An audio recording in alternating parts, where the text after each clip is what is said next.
min suratil Baqarah, dan tafsir setengah daripada ayat di dalam surah Al-Baqarah. Di sini tempat perbincangan dia. Masalah dia kata Adam alaihi salam dan awal kejadian ada disebut di dalam hadis Nabi sallallahu alaihi wasallam beberapa perkara yang berkenaan dengan Nabi Allah Adam alaihi salam. Malam ni insya-Allah kita akan tengok cerita tentang awal kejadian tuan kita Nabi Adam alaihi salam. Dia tuan kita. Macam mana asal kejadian Nabi Allah Adam alaihi salam ini? Dia kata satu daripada hadis yang akan datang ini menyebutkan bahawa awal mula-mula kejadian Nabi Allah Adam alaihi salam dan turun-temurun perihal itu sampailah kepada kita anak cucunya ini. Kita nak tahu asal usul kita. Maka hadis ini sebagai jadi tafsir Nabi Allah Adam alaihi salam yang tersebut di dalam surah Al-Baqarah ayat 30 dan kemudian daripadanya, iaitu menerangkan peri kejadiannya daripada tanah seperti mana keterangan yang akan datang ini. Dia kata Nabi Adam memang terang dibuat daripada tanah. Kita dibuat daripada pati tanah. Kita dicipta berasal daripada pati tanah. Ayah mani tidak akan jadi kepada orang-orang yang tidak makan tumbuh-tumbuhan. Ayah mani yang menjadi asal kejadian kita ni, dia terbentuk daripada manusia yang duk makan. Benda yang dia duk makan tu semua berasal daripada tumbuh-tumbuhan yang tumbuh di atas bumi. Maka asal usul kejadian kita ni juga adalah daripada pati tanah. Begitu. Masalah dia kata Adam alaihi salam dan peri kejadiannya daripada tanah. Maka telah datang hadis dikeluarkan oleh Imam At-Tirmizi, kata dia an Abi Musa Al-Ash'ari radhiyallahu anhu. Qala Rasulullah sallallahu alaihi wasallam, "Inna Allah ta'ala khalaqa Adam min qabdah qabadaha min jami'il ardi." Diriwayatkan bersatu sahabat Nabi sallallahu alaihi wasallam, nama dia Abu Musa Al-Ash'ari radhiyallahu anhu. Katanya telah bersabda Nabi sallallahu alaihi wasallam bahwasanya Allah Subhanahu wa taala menjadi dia akan Nabi Allah Adam alaihi salam daripada satu qabdah, daripada satu genggam yang telah digenggam akan dia daripada sekalian tanah. Dia nak abang kata Nabi Adam ni berasal daripada tanah yang dirauh ambil daripada bumi, yakni daripada sekalian juzuk bumi itu. Dan kata setengah mufassirnya, setengah ahli tafsir kata daripada seluruh jajahan bumi. Nak jadi Nabi Adam alaihi salam ni bukan cukup satu tempat, tapi diambil daripada seluruh segenap bumi, yakni tanah di atas sekalian jajahan muka bumi. Dan kata mufassir lagi, harus dikehendaki bumi itu ialah ketujuh-tujuh lapis bumi. Ada sebahagian ulama tafsir kata bukan saja ambil daripada semua bahagian bumi, bahkan sehingga lapisan-lapisan bumi ada yang menyumbang kepada ingredient nak jadi Nabi Adam alaihi salam, sebagaimana diterangkan akan dia oleh hadis lain. Perbincangan masalah dia kata genggam itu adakah genggam Tuhan ataupun genggam lain daripadanya. Yang kata genggam tanah tu genggam siapa? Allah punya genggam ke atau makhluk Allah punya genggam? Kerana pada hadis itu menyebutkan Tuhan jadikan Adam daripada satu genggam yang telah digenggam akan dia. Daripada hadis tu faham kata genggam Tuhan. Saya lagi hidup bincang yang tu berkali riuh dah pula. Dan sedanglah hari ini ulama-ulama terlibat dalam perdebatan benda yang merugikan. Duk bincang masalah ayat Quran Ar-Rahmanu 'alal 'arsy istawa. Tuhan Ar-Rahman bersemayam di atas arasnya yang mulia. Duk bincang Tuhan duk bersemayam tu macam mana? Duk berbincang bukan sahaja sampai bergaduh, sampai mengkafirkan di antara sama-sama ni. Sayang tuan-tuan, ilmu yang ada tidak digunakan pada jalan yang bermanfaat, sebaliknya dijadikan punca perbalahan. Cukup kita baca ayat tu, kata lagu tu, macam mana kaifiat dia Allah tahu. Sudah, tak mau bincang. Dia ni bincang cara dia, dia ni bincang cara dia, lepas tu dia ni kata dia ni salah, dia ni kata dia ni salah, lepas tu dia ni kata dia ni kapiang, dia ni kata dia ni kapiang, royoh rendah. Sampai ke tahap yang terlibat dalam perbincangan ini PhD holder duduk bertengkar benda-benda macam ni. Allahu Akbar. Apakah satu bala Allah bawa mai dekat kita? Ilmu tidak membawa kepada penyatuan orang Islam, tetapi ilmu membawa kepada perbalahan, perpecahan dan juga kemusnahan kesatuan ummah. Muslimin dan muslimat yang dirahmati Allah sekalian.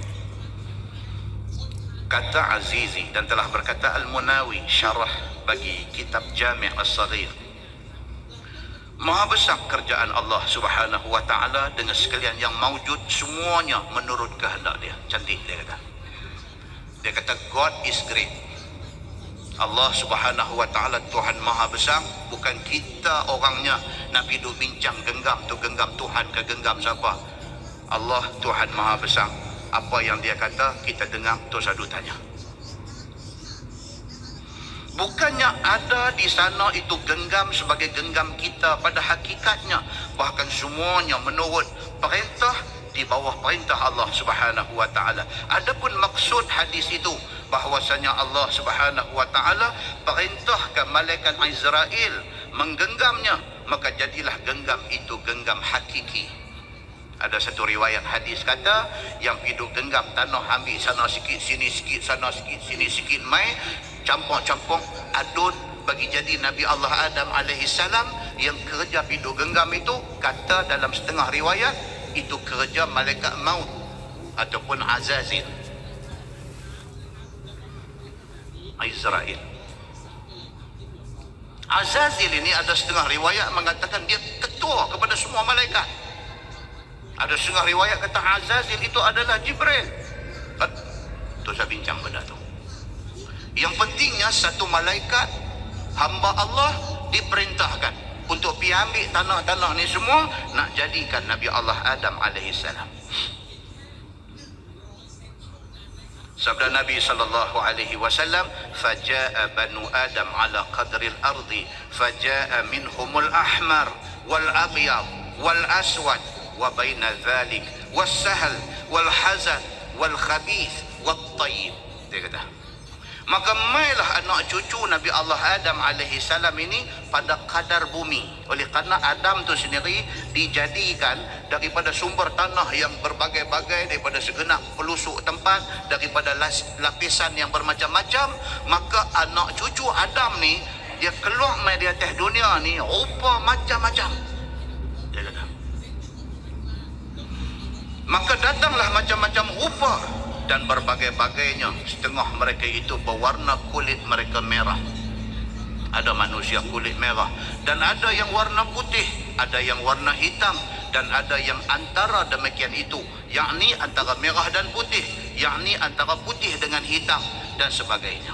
Kerana diambil daripada sumber tanah yang berbagai-bagai, maka terhasil manusia dengan berbagai-bagai warna kulit.